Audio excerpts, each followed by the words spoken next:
My 6-year-old daughter tugged gently on my wedding dress just as the music reached its happiest note.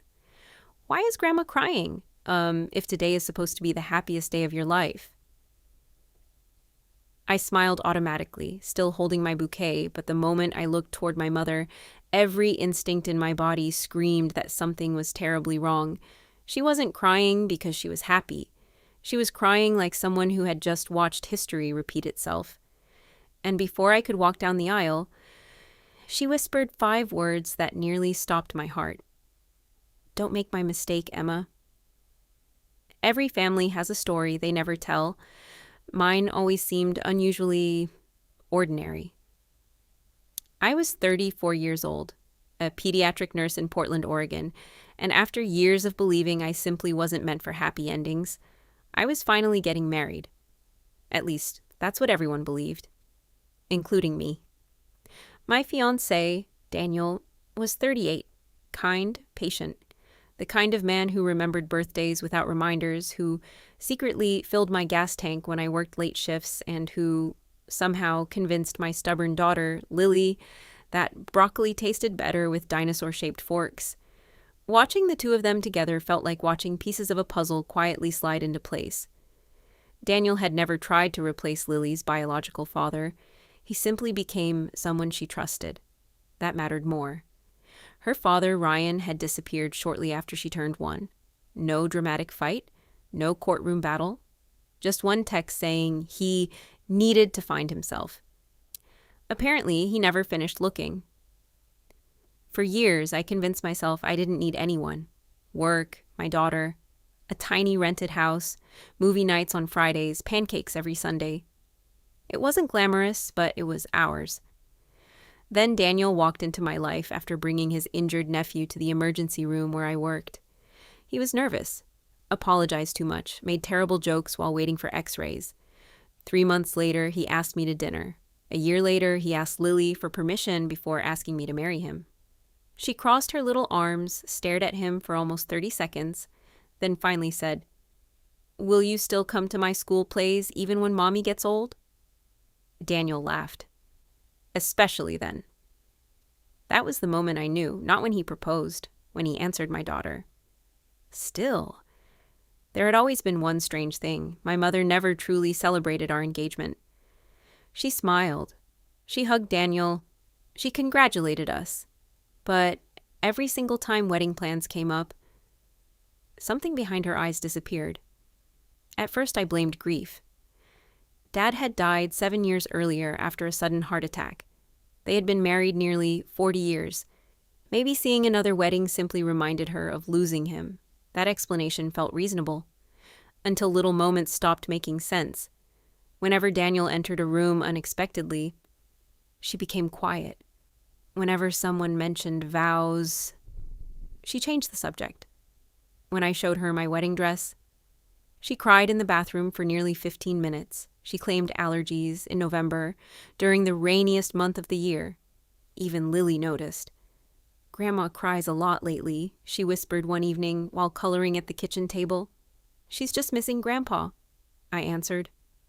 Lily kept coloring. "Then why does she only cry when Daniel comes over?"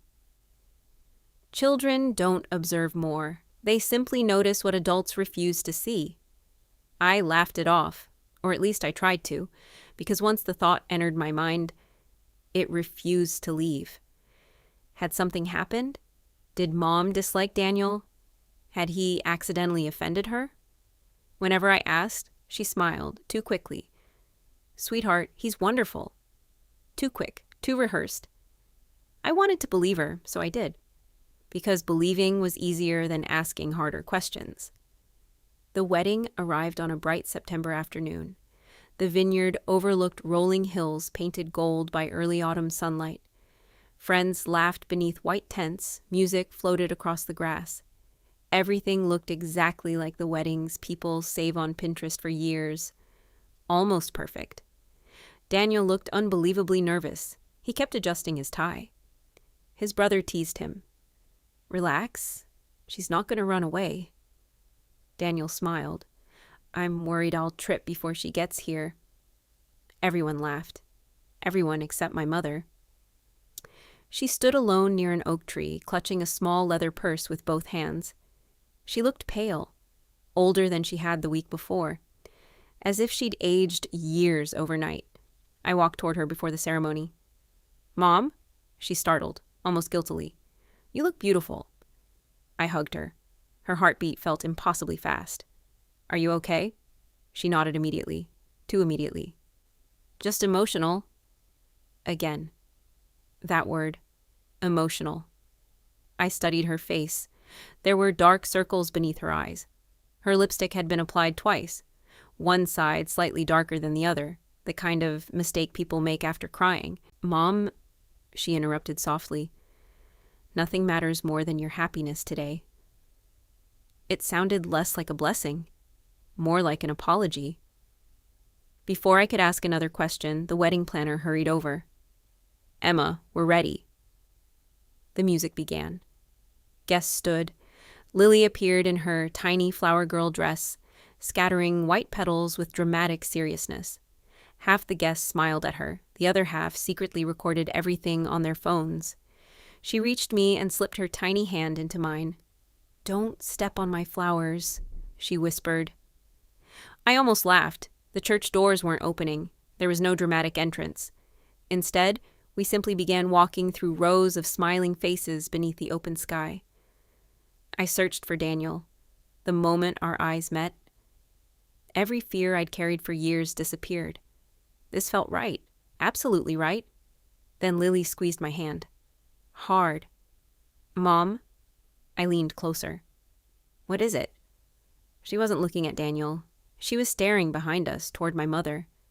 Why is Grandma crying like she's scared? Not happy, not emotional. Scared. The word hit me like ice water. I turned.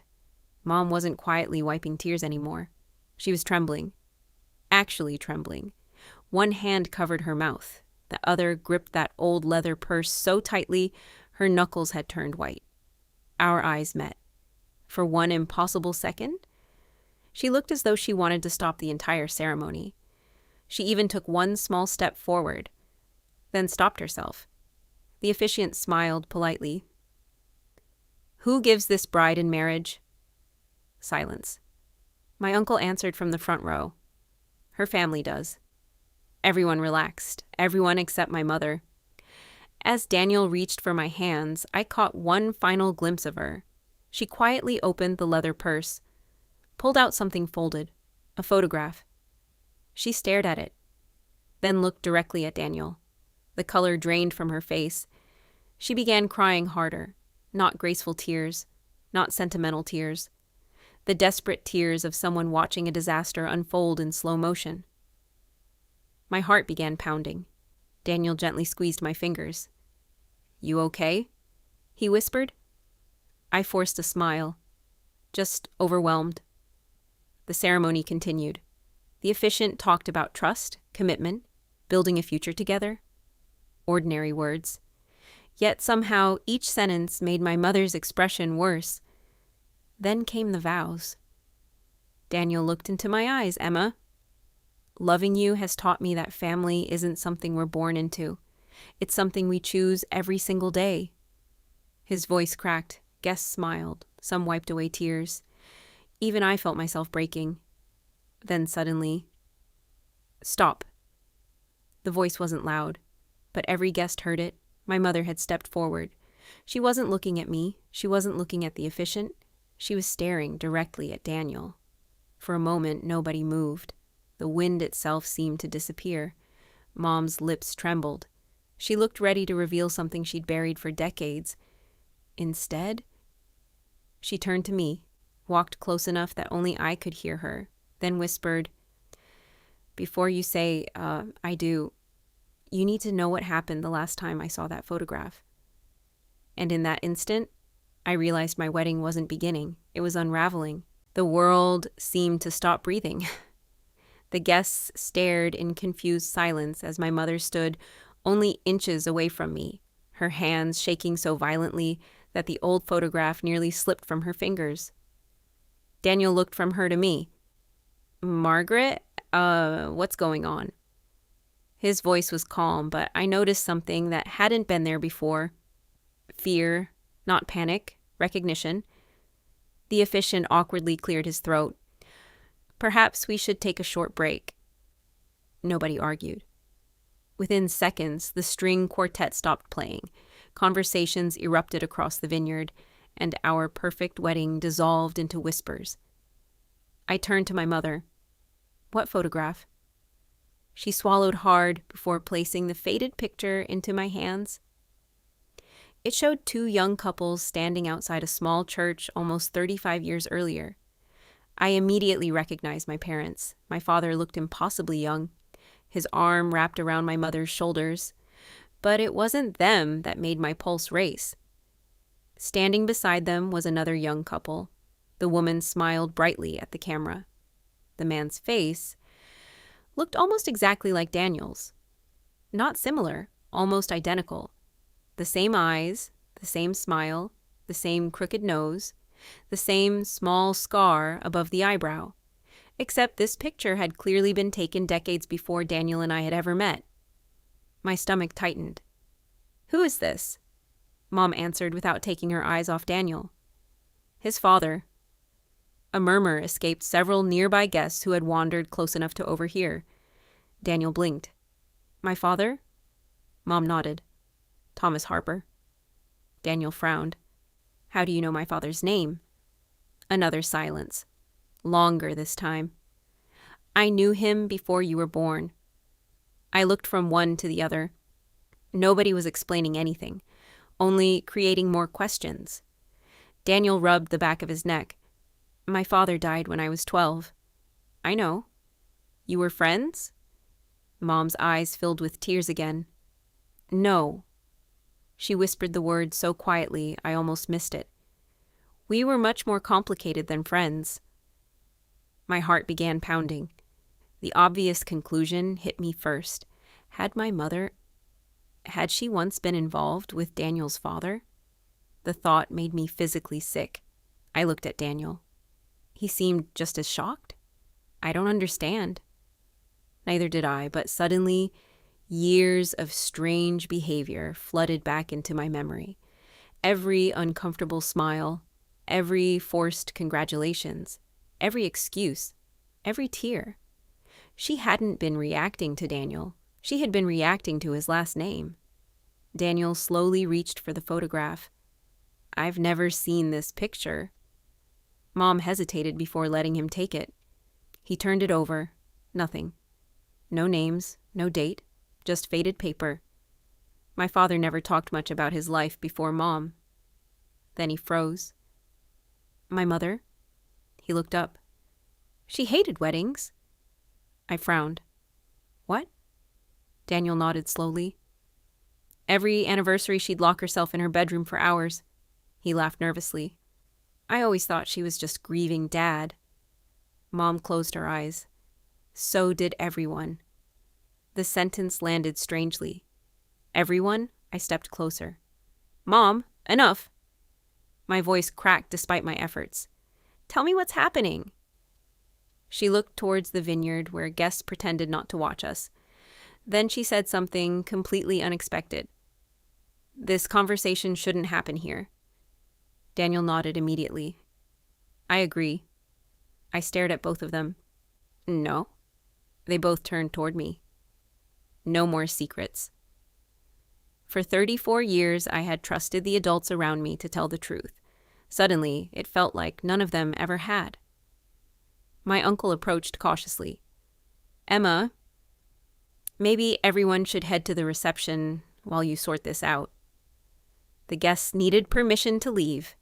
Within minutes, people reluctantly drifted toward the main hall, whispering theories with every step. I caught fragments. Old affair. Family secret. Is the wedding canceled? No wonder she cried. Lily stood near the flower arch, completely confused. She walked over holding her stuffed rabbit. Mom. I knelt beside her.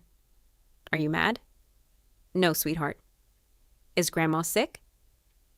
Before I could answer, Mom crouched beside us. No, honey. Lily looked directly into her grandmother's eyes. Then why do grown-ups keep lying when they're sad?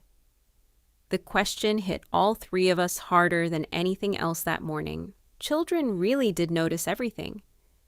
Daniel gently led Lily toward his sister. "Can you take her for a little while?" She nodded immediately. Lily looked back 3 different times before disappearing inside the reception building. Only then did Daniel face my mother again. "Please." His voice had softened. "Tell us." Mom inhaled deeply. "I met Thomas when I was 23. Not shocking. We were engaged." My entire body went numb. Engaged. She had been engaged. To Daniel's father. Before meeting mine. I struggled to breathe. Daniel looked equally stunned. "My father was engaged to you?" "Yes." Neither of us spoke. Neither of us could. She continued. "Then he disappeared." My eyebrows lifted. "What?" "He vanished 2 weeks before our wedding." I instinctively looked at Daniel. His face had turned pale. "My father told us he met my mother in Chicago." Mom slowly shook her head. "No." "He left Oregon without saying goodbye." My chest tightened. The story sounded strangely familiar. A man disappearing before marriage. A man abandoning someone he claimed to love. Just like Ryan, just like Lily's father. Coincidence? Or simply another selfish man? For the first time that day, anger replaced confusion. "So Dad was second choice?" Mom looked horrified. "No." "He saved me." The words came out immediately, without hesitation. She smiled through tears. "Your father spent years convincing me that not every promise ends in betrayal." I remembered Dad. Steady, quiet, patient. The kind of man who fixed everyone's problems before his own. It sounded exactly like him. Then another question surfaced. "If Thomas left you..." I looked toward Daniel. Why are you afraid of me marrying his son?" Daniel answered before Mom could. "Because she thinks I'll become him." Mom said nothing. Silence was answer enough. Daniel's shoulders dropped. "I understand." "No, you don't," Mom whispered. He frowned. "I've spent 12 years trying not to become my father." Those words caught my attention. "Trying? What do you mean?" Daniel hesitated. For the first time since I'd met him, he looked ashamed. "I never told you everything about my family." A cold sensation crawled through my stomach. "What didn't you tell me?" He looked away. "My father didn't just abandon one woman." Mom's eyes slowly closed.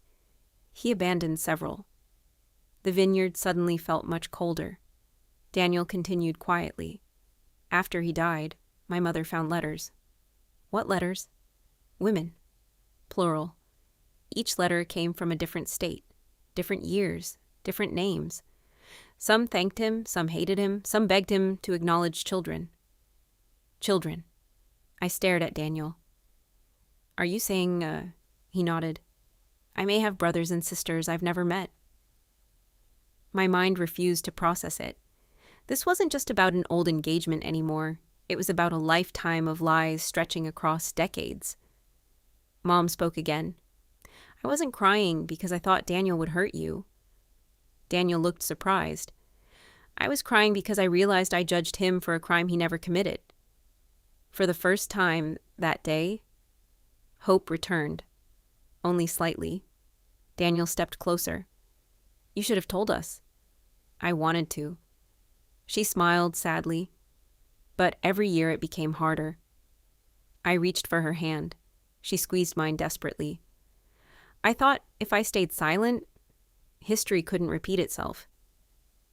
I almost believed the nightmare was ending, then a sharp voice interrupted us. "Margaret." All 3 of us turned. An elderly woman stood near the edge of the vineyard, elegant, perfectly dressed. Her silver hair barely moved in the wind. Daniel froze. "Mom?" His mother. She had arrived nearly an hour late. She walked slowly toward us, staring at the photograph in Daniel's hand. Then she looked directly at my mother. "I told you 35 years ago." Her voice was calm. That if this photograph ever surfaced, your daughter would learn the truth. My mother's face turned white. I frowned. What truth?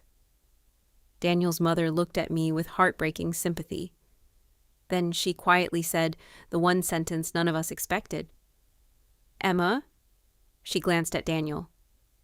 You're asking the wrong question. My heartbeat thundered. If you're wondering whether Daniel is his father's son... She paused. You should be asking whether you are really your father's daughter. No one spoke. Not me. Not Daniel. Not my mother. Not Daniel's mother. The only sound was the wind moving through the vineyard, carrying distant laughter from guests who had no idea our lives had just been split into before and after. I stared at Daniel's mother. What did you just say? She looked at my mother with sadness instead of anger. Margaret, you should have told her years ago. My mother covered her face. I know. I felt my patience disappear. Tell me. She slowly lowered her hands. There's only one reason I stopped your wedding today. Her voice broke. I couldn't let you marry him if there was even the smallest chance that you and Daniel were related. The sentence hit like a punch. My legs nearly gave out. Daniel instinctively caught my arm. No, I whispered. No. Mom continued through tears. When Thomas disappeared before our wedding, I discovered I was pregnant. Everything inside me froze. My father, the man who raised me, the man I buried 7 years ago, the man I loved. Was he... Mom couldn't even look at me. I never told anyone. Daniel took one step backward. His face had gone completely pale. So Emma might be my father's daughter. Neither of us could breathe. The possibility alone was horrifying. Every memory of our relationship suddenly felt contaminated. Every kiss, every dream, every promise. Then Daniel's mother spoke again.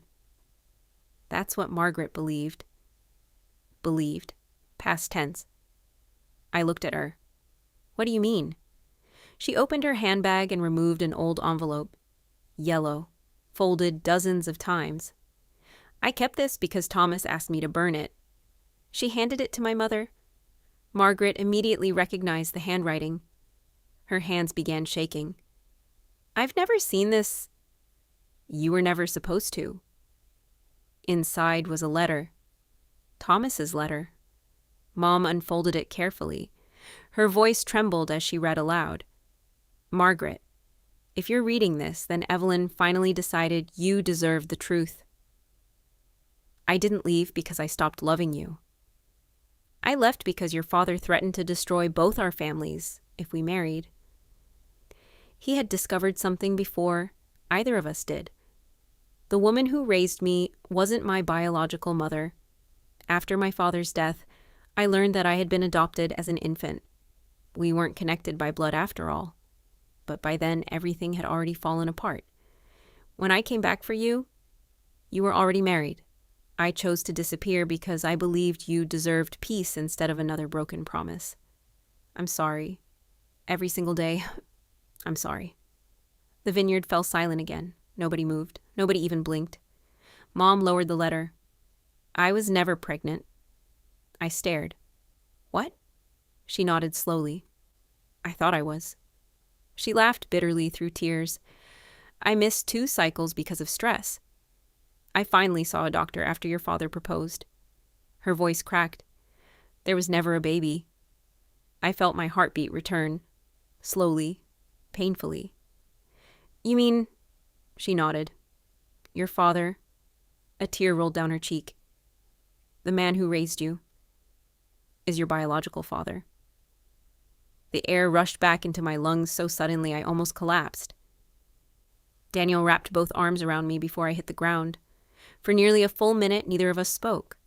Neither of us needed to. Then another question appeared. I looked at Daniel's mother. You knew this all these years? She nodded.